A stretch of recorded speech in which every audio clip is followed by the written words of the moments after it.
All right, good afternoon, everybody. This is Mr. Oates. So I know we're all taking another extended week for spring break.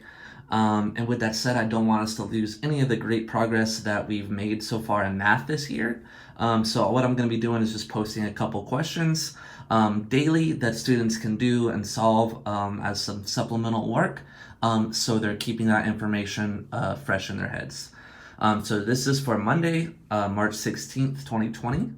Instructions for this are going to be one, just pause the video whenever you get to the question.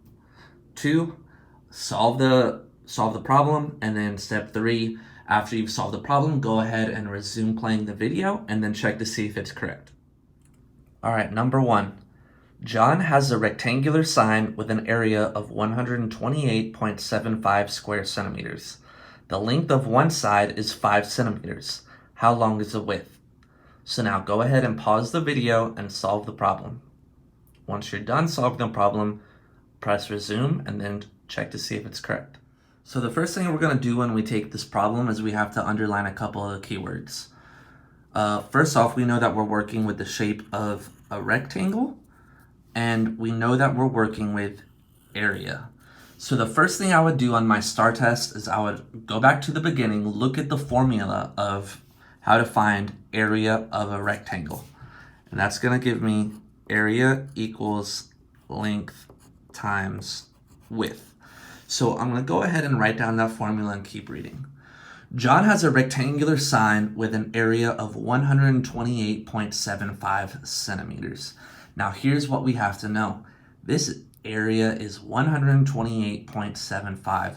So we're going to replace A with 128.75. The length of one side is 5 centimeters. So I'm going to replace the L with 5. How long is the width? So we don't know the width.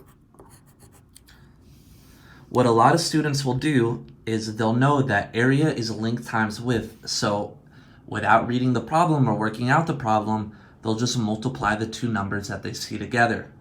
But what you have to realize is this is the area. It's already giving you the final answer, so you need to find what the other piece is. There's two ways that we can do this. We can multiply 5 times 643.75 times 5 times 123, 5 times 133, 5 times 25, and see which one will come out to 128.75. Or the other way we can do it, which we're going to have to get used to solving for inequalities, is figuring out how to get the variable by itself. So the first question I'm going to ask, is the W on a side by itself? And the answer should be no. It has times 5 with it. So how are we going to undo times 5? To undo times 5, we would divide by 5. And if we divide this side by 5, we have to also divide this side by 5. So what we're going to be left with is W will equal whatever 128.75 divided by 5 is. So when we're dividing, the first step I'm going to do is I made my chart of 5s, 5, 10, 15, 20, 25, 30, 35, 40, 45, 50. How many times can 5 go into 1? That's 0. How many times can 5 go into 12? It's going to be 2. How many times can 5 go into 28? That's going to be 5. So right here is where the decimal is. So I want to make sure I move that decimal straight up. And now how many times can 5 go into 37? That's going to be 7 times. And lastly, how many times can 5 go into 25, which is 5 times. So our final answer would be, our width would have to be 25.75, because 25.75 times 5 will end up giving us the area, which is answer choice D. All right, number 2, we're solving for x. Negative 830 plus x is greater than or equal to negative 210. So once again, we have to solve for x. In this case, we're going to take a quick look at number 3 and looking forward. It says x equals 1.5. So it tells us what x is. On this case, it doesn't. And we're not replacing x with 2 on this one. What we're actually doing is we're solving for x. So we have to get this x by itself. So first thing we're going to ask, is the x on a side by itself? No. It has plus negative 830 with it. So how are we going to get rid of negative 830? We're going to add 830. And if we add 830 over here, we're going to have to add 830 over here. So what we're going to be left with is x is greater than or equal to negative 210 plus 830. So to do this, we have to know our addition rules. If we're adding a negative plus a positive, we're going to subtract and keep the bigger sign.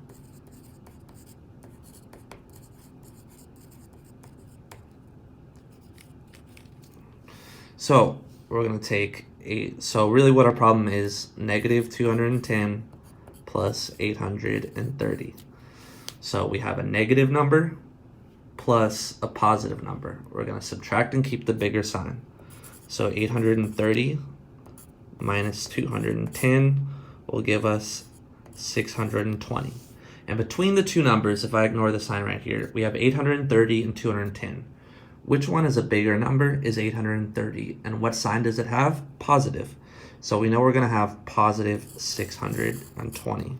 So our answer is B, positive 620. And lastly, which statement is true for x equals 1.5? Once again, go ahead and pause the video and try to solve this problem. So on this problem, it tells us what x is equal to. So on each of our answer choices, we're going to replace x with 1.5. So first thing I'm going to do is I'm going to rewrite this problem as 1.5 is greater than 10.5.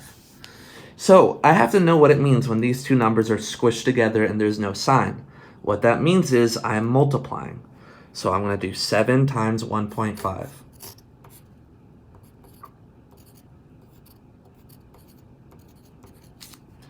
When I multiply that out, I will get 10.5. So I'm rewriting my problem. 10.5 is greater than 10.5. Now I know that that's not true because they are actually equal to each other. So I'm going to go ahead and cross out A.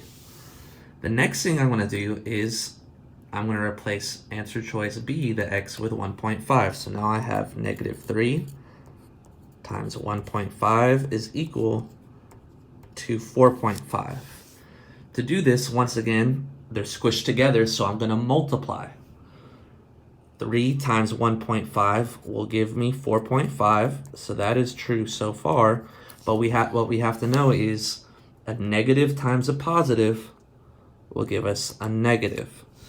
So negative 4.5 equals positive 4.5. That's not true. Okay, so we're going to go down to answer choice C. Negative x plus 2.7 is greater than or equal to 1.1. So negative, my x is 1.5, plus 2.7 is greater than or equal to 1.1. So once again, we have a negative plus a positive. Okay, if you were lost on this, I would suggest going back. This is going to be the right answer is what I want you to do. If you got stuck here, pause, relook at this note on how to do a negative plus a positive, and then finish solving. If you did already, we'll go ahead and keep going. So negative plus a positive, we're going to subtract and keep the bigger sign. So 2.7 minus 1.5 will give us 1.2. And the bigger number is a positive. So what we're left with is 1.2 is greater than or equal to 1.1. Well, it's not equal, but 1.2 is greater than 1.1. So that would be our answer. And just to prove we're going to be correct, we're going to look at answer choice D.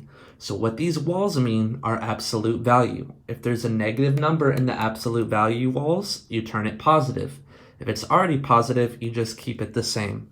So this negative 1.4 will turn into positive 1.4 is greater than x, which is 1.5. So is 1.4 greater than 1.5? No, so that is incorrect. Okay, so once again, I'll be posting these daily throughout the week. What I would suggest you do is you pause the video after I read the question, solve it, and then check to make sure you're right at the end. Thank you.